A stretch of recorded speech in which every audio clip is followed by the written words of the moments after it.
Bonjour l'élite, nous sommes en décembre 2022. Cela fait quelques jours que l'Argentine a battu la France en finale de Coupe du Monde et je ne suis pas revenu sur les événements d'après-match. Bon voilà, je sais qu'il y a eu des petites carabistouilles avec Macron et Mbappé, je les ai pas couvertes.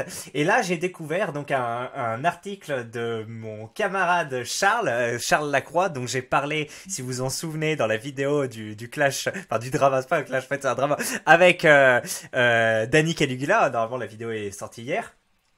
Voilà, il a sorti un article où il a pris les photos lui-même et où il a vécu lui-même les agressions, comme il l'appelle, contre des supporters argentins. Donc je vous propose de parcourir ça ensemble. Voilà, pour rappel, camarade Charles, c'est cette personne avec qui j'ai pris des photos, qui est venue à la boxe avec moi et qui, je vous ai dit, voilà, a une vie sur Twitter depuis pas mal de temps et assez connue sur Twitter. Et en plus, voilà, a une chaîne YouTube, a participé à la rédaction pour Communiste Français, pour Tatiana Ventose, etc. Donc, il fait partie d'un média qui s'appelle Gavroche Média, premier média de la gauche souveraine. Donc, vous savez que moi, en plus, quand j'essaye de me dire, tiens, politiquement, où c'est que je me situe, le camp qui me parle le plus, à 2-3 exceptions près, c'est un peu la gauche souveraine, République souveraine. Donc, écoutez, on va lire ça ensemble. Les agressions contre les supporters argentins. J'ai pas encore lu l'article, on va le découvrir ensemble. Je sais que c'est lui qui a pris les photos. Donc, c'est parti. On s'envoie un petit générique clé-clé. Alors, c'est vrai que ça vient pas du forum, mais je sais que ça en a parlé quand même sur le forum. Tiens, je vais peut-être vous chercher un petit topic pendant le générique pour aborder les choses. Allez, on se retrouve dans 20 secondes, mes bons clés. Hop.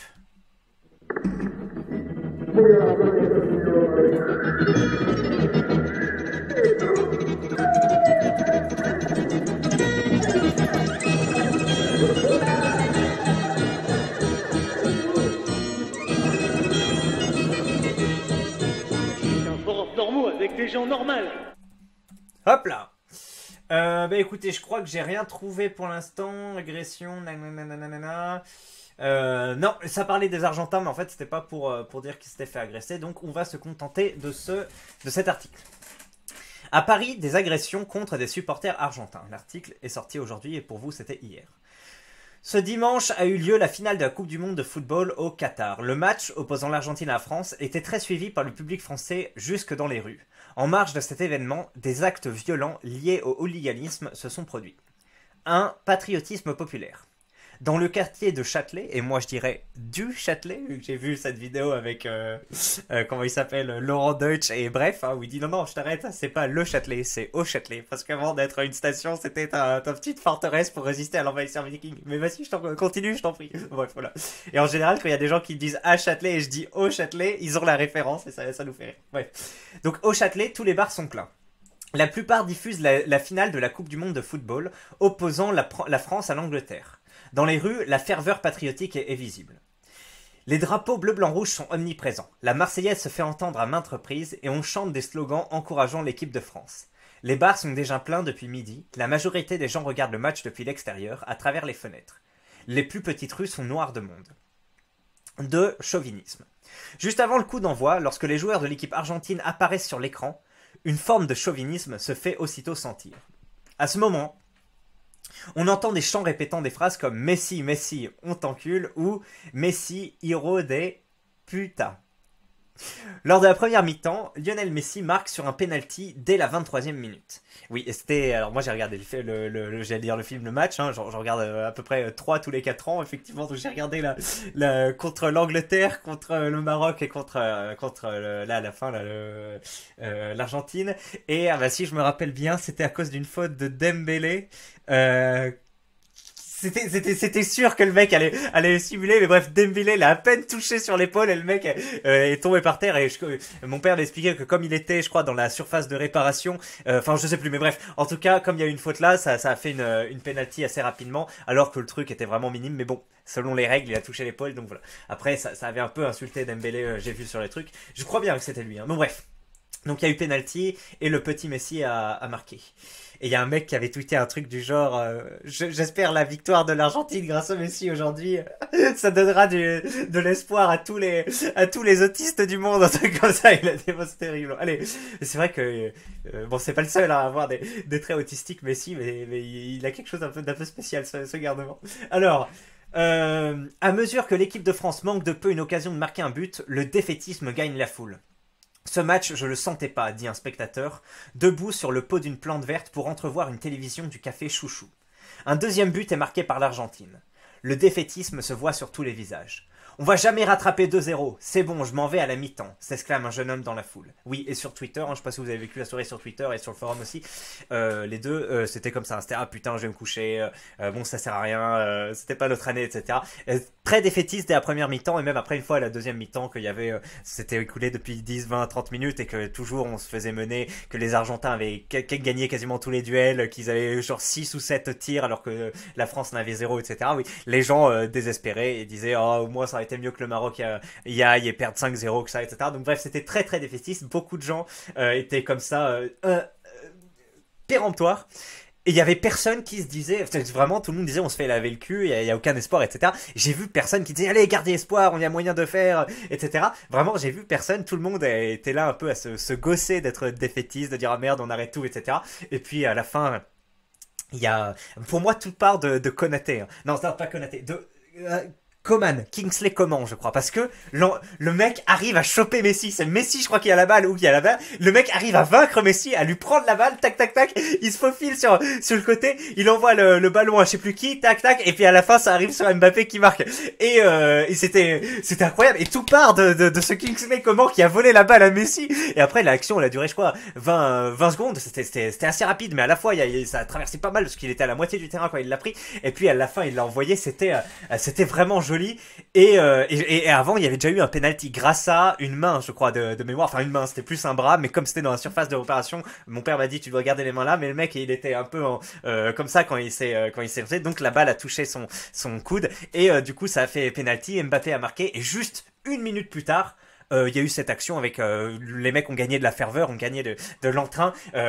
Kingsley prend la balle au mec, il envoie au truc, tac tac tac, et puis Mbappé à la fin. Et bon, je pense qu'on a tous fait comme le président Macron à ce moment-là. Déjà que ça avait mis du baume au cœur le premier but, penalty, même si bon c'est pas ce qui est honorable. Là, ce deuxième truc, enfin Messi qui se fait voler la balle et après le Mbappé qui marque, on était là, ouais putain, c'était ouf, c'était absolument glorieux. Donc c'était génial. Voilà. Et après, tout le monde a retourné sa veste sur les réseaux sociaux, homme de peu de foi. Et j'ai vu personne dire, allez, gardez courage, etc. Tout le monde était en mode, ah, c'est bon, c'est mort, qu'est-ce qu'ils font, etc. Bref. Quelques minutes avant la fin, une chasse à l'homme ensuite. Quelques minutes avant la fin de la première mi-temps, un supporter, derrière la foule, agite un très grand drapeau argentin. D'une voix portante, un spectateur brise le silence. Regardez-moi ce fils de timpe avec son drapeau. Des spectateurs l'insultent. Toute la foule se tourne vers lui et on entend plusieurs casse-toi hurler par des voix pleines d'hystérie. Ouais.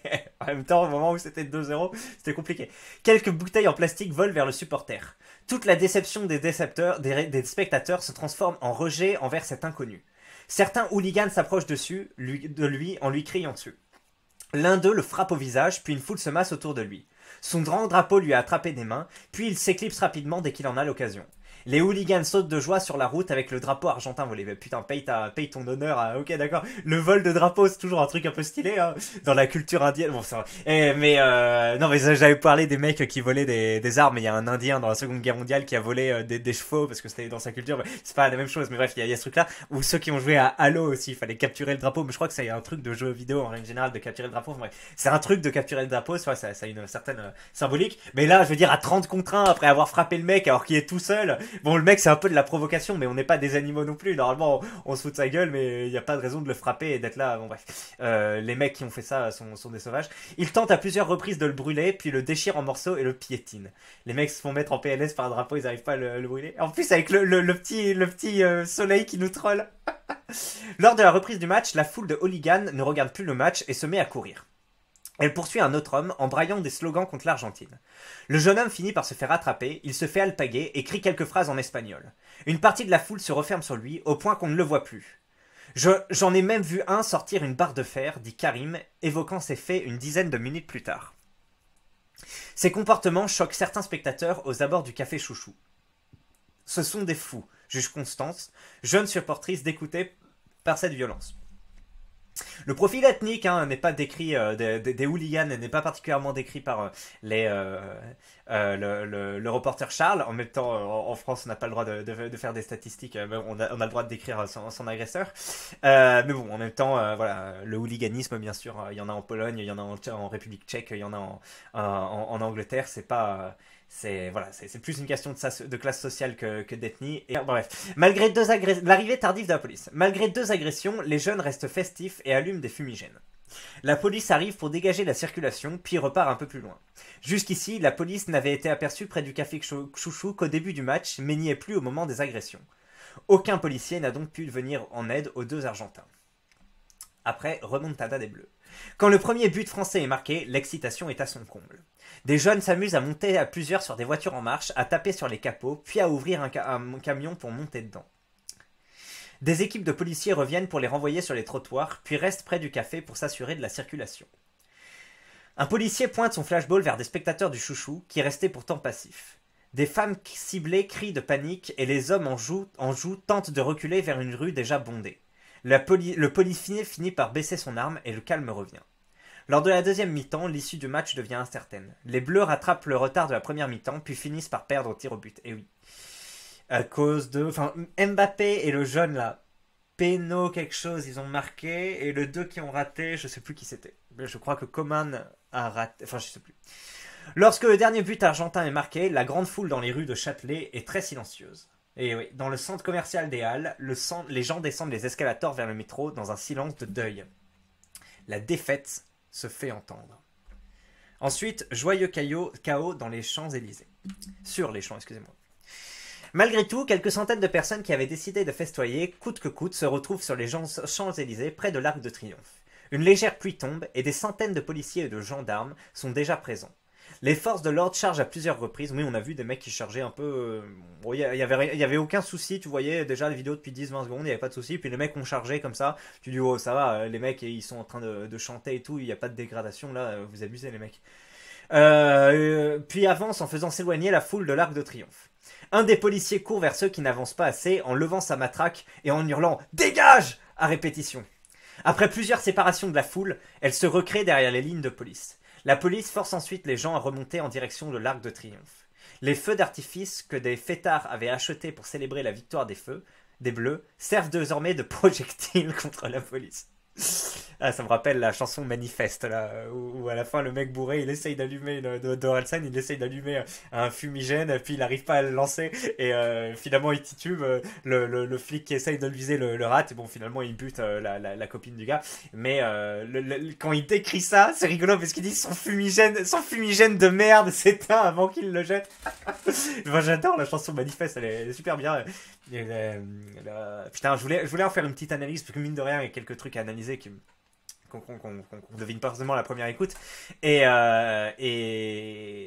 bon, en fait, je vous le dis, il n'y a pas grand chose. Mais en gros, il dit il y a les couplets, et en fait, le refrain, c'est juste je suis dans la manif. Je suis dans la manif, comme ça, tu vois, il le dit, je suis dans la manif. Et en gros, la première fois, il est dans la manif physiquement, et il dit ça, je suis dans la manif, tu vois, parce qu'il raconte un peu les mecs qui mettent du bruit, les survêtements, les meufs qui se plaignent, enfin, qui gueulent des slogans, etc. Donc, il est dans la manif physiquement. Et la deuxième fois, il y a, après, le deuxième couplet, la meuf, l'infirmière, ou l'aide-soignant, je sais plus, lui explique les problèmes, voilà, de la retraite, et pourquoi elle manifeste, finalement, et lui se fait un peu convaincre, on comprend, et après, il dit, je suis dans la manif, et on comprend que lui aussi comprend un peu la revendication, l'énervement, et s'intègre un peu au mouvement. Et je trouvais ça pas mal. C'était bon, c'est pas hyper dur à deviner quand on écoute, mais je l'ai compris, on va dire, pas à la première écoute, ce truc-là.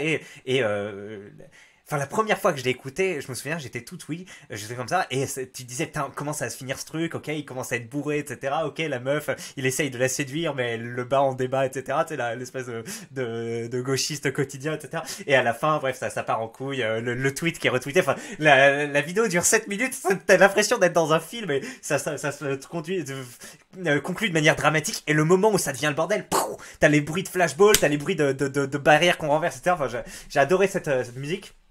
Ben voilà, donc ça rappelle un peu ça là. Voilà, dit que les feux d'artifice, voilà, les fumigènes, comme la fameuse photo là avec Jean Messia, Stéphane Ravier et Philippot qui sont tous les trois avec des fumigènes comme ça. Vidéo rigolote aussi. Donc ces feux d'artifice aussi servent de projectiles contre la police. Et les trucs ont été modifiés pour des raisons d'anonymat. Et c'est la fin de l'article. Regardez, il y a des photos, là les projectiles, les policiers. Bah écoute, on savait pas trop ce qui se passe après. Après ce truc, l'article est déjà bien. On a vu qu'il y avait des agressions de supporters. C'est vrai que j'étais pas au courant. Bon, je sais qu'il y a du chauvinisme, etc. Mais je savais pas déjà qu'il y avait des supporters argentins qui s'étaient manifestés. Et je savais pas que les mecs avaient des, des, des, comment dire, des réactions comme ça animales et brutales. Et bon, c'est toujours comme ça dans les mouvements de foule. Mais c'est étonnant qu'il y ait personne qui dise c'est bon, c'est juste un match, c'est juste de foot. Le frappez pas. Je suis toujours étonné. Enfin moi, je me dis toujours, bah, je serais dans cette situation, j'essaierais de gueuler un peu pour amener au calme. Après. J'ai un livre que j'ai lu quand j'étais petit, ça m'avait fait gerber. Et c'est mon père qui m'avait filé ça à lire. Il me dit, tiens, tu peux lire ça. Ou je sais plus, alors que j'avais quoi, genre 10 ans ou 11 ans. Et ma mère l'avait engueulé. Elle a dit, c'est n'importe quoi. C'est le seul livre qui m'a fait gerber. C'est le seul truc où j'ai jamais vomi à cause d'un truc dégueulasse. C'est un livre qui s'appelle Jean Telet. Non, l'auteur s'appelle Jean Telet. Jean plus loin Telet. Attends, bon, on va voir comment s'appelle cette merde. Enfin, cette merde. Le livre était bien en fait, mais pas quand t'es petit. Jean Telet, on va dire massacre. Ah, mangez-le, c'est ça. Mangez-le. Attendez. Mangez-le si vous voulez, c'était ça.